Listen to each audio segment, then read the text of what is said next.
ته چې ما سره یې که نه زما هېڅ غم نشته، هېڅ غم مې هم نشته.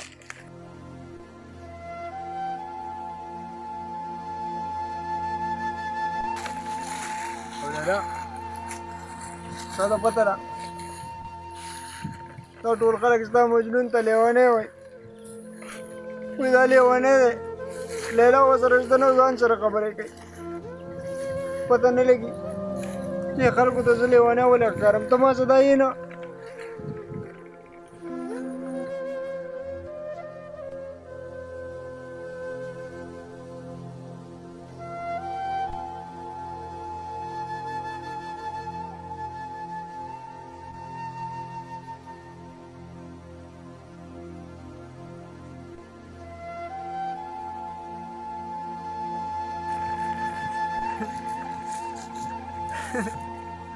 کله کله په سوچ کې یم چې زما رب به څومره ښکلی، چې زما لیلا یې دونه ښکلې پیدا کړې ده.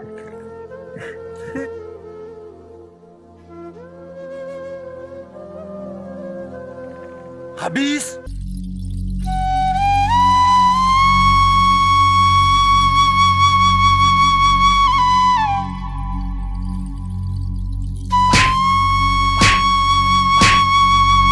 ګستاخ، تا ته ښکاري نه چې موږ د الله پاک عبادت ته ولاړو او ته زموږ په مخه تېرېږې او خبرې کوې؟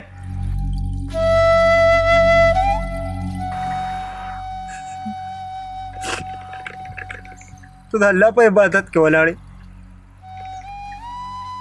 او تا په عبادت کې زه ولیدم. زه خو د انسان په عشق کې دونه ډوب یم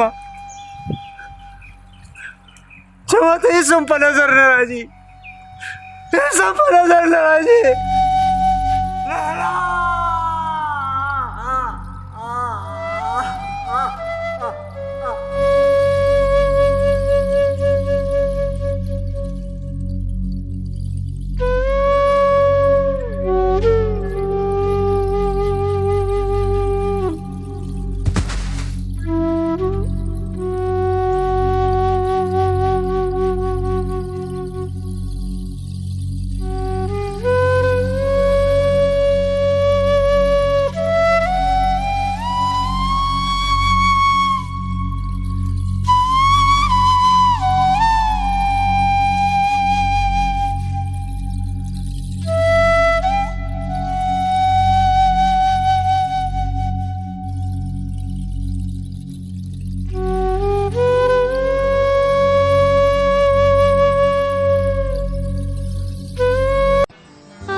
السلام علیکم ورحمت الله وبرکاتہ. ملګرو تاسو به ویډیو کتلې وي او خوښه شوې به مو وي.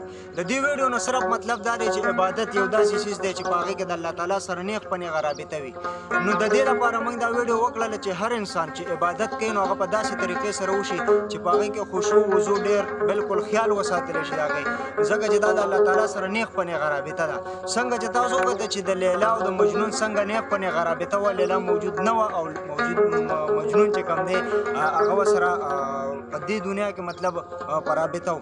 نو عبادت په داسې طریقې سره کوئ چې په هغې کې ستاسو نه بالکل غلطي ونه شي، ستاسو مازغه ستاسو نظر او ستاسو زړه بالکل الله تعالی طرف ته توجه وي. چېرته هم چې حد اوسئ آباد اوسئ. الله پامان.